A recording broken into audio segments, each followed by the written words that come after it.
আজকে শেয়ার করছি আমার ছাদ বাগানের একটা জালি কুমড়া দিয়ে চিংড়ি মাছের রেসিপি।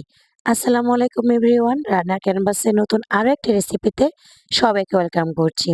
আজকে আমি আমার ছাদ বাগানে একটা জালি কুমড়া দিয়ে চিংড়ি মাছের রেসিপি শেয়ার করছি। তো এখন চলে গেলাম ছাদে, আর ছাদ থেকে আমার হাজবেন্ড জালিটা কেটে নিচ্ছে। নিজেদের গাছে কোনো একটা কিছু হলে সেটার আনন্দই কিন্তু আলাদা, তাই না? তাই আপনাদের সাথে পুরো ভিডিওটাই শেয়ার করছি। এখানে নিয়ে নিয়েছি চিংড়ি মাছ আর সেই সাথে নিয়ে নিয়েছি জালি। এখন আমি জালিটা উপর থেকে খোসাটা ছিলে আর চিংড়ি মাছগুলোকে ভালো করে কেটে ধুয়ে পরিষ্কার করে নেব। এখন চলে আসলাম রান্না করার জন্য।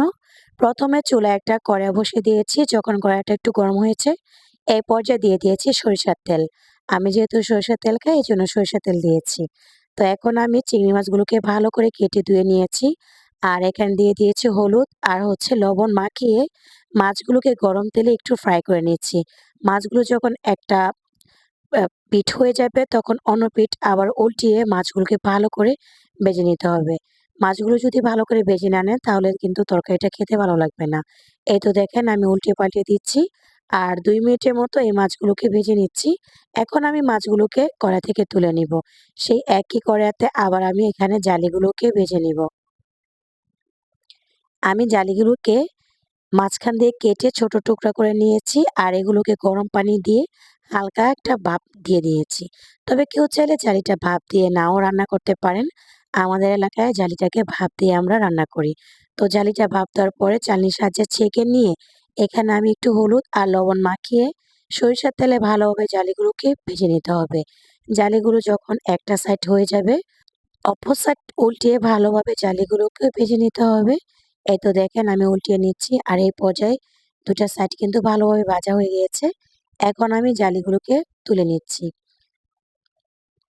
এখন তরকারিটা রান্না করে নিব। কড়াইতে আমি আবারও দিয়ে দিয়েছি সরিষার তেল, ২ টা পেঁয়াজ কুচি, আর পেঁয়াজ কুচিটাকে ভালো করে বাদামি করে ভেজে নিব। এই পর্যায়ে পেঁয়াজটা আমার ভালোভাবে ভাজা হয়ে গিয়েছে। দিয়ে দিয়েছি এখানে ১ টেবিল চামচ পরিমাণ আদা রসুন বাটা। দিয়ে আমি কিছুক্ষণ তেলের সাথে ভেজে নিয়েছি। এই পর্যায়ে এখানে দিয়ে দিয়েছি ১/২ টেবিল চামচ পরিমাণ হলুদের গুঁড়া, আর দিয়ে দিয়েছি এখানে ১/২ টেবিল চামচ পরিমাণ ধনিয়া গুঁড়া। তারপর দিয়ে দিয়েছি এখানে স্বাদ মতো লবণ। যেহেতু আমরা মাছে এবং জালিতে লবণ ব্যবহার করেছি, এজন্য পরিমাণটা একটু কম দিচ্ছি, লাগলে পরে এড করা যাবে। এখন দিয়ে দিয়েছি ১ টেবিল চামচ পরিমাণ মরিচের গুঁড়া। দিয়ে আমি কিছুক্ষণ এগুলোকে তেলের সাথে ভেজে নিয়েছি। এই পর্যায়ে দিয়ে দিয়েছি ১/২ কাপের মতো পানি। আর পানিটা দিয়ে এই মসলাটাকে একটু ভালো করে কষিয়ে নিব। উপরে একটু তেল যখন বেশি আসবে, তখন মসলাটা কষানো হয়ে যাবে। আর ওই পর্যায়ে ভেজে রাখা চিংড়ি মাছ এবং জালিটা আমি এখানে কষানো ঝোলের সাথে দিয়ে তরকারিটাকে আর মাছটাকে ভালো করে কষিয়ে নিব ২ মিনিটের মতো। এই কষানোর মধ্যে কিন্তু তরকারির আসল টেস্ট। একটু ধৈর্য সহকারে নেড়েচেড়ে কষিয়ে নিতে হবে। এই পর্যায়ে ভালোভাবে কষানো হয়ে গিয়েছে। এখন দিয়ে দিব ঝোলের পানি। আর এখানে দিয়ে দিয়েছি আমি আগে থেকে চুলায় বসিয়ে রাখা গরম পানি। গরম পানিটা তরকারিতে দিলে তরকারি কিন্তু স্বাদটা দ্বিগুণ হয়ে যায়, আর তরকারিটা রান্নাটা তাড়াতাড়ি হয়ে যায়। এখন আমি ঢেকে ৫ মিনিটের মতো রান্না করে নিয়েছি।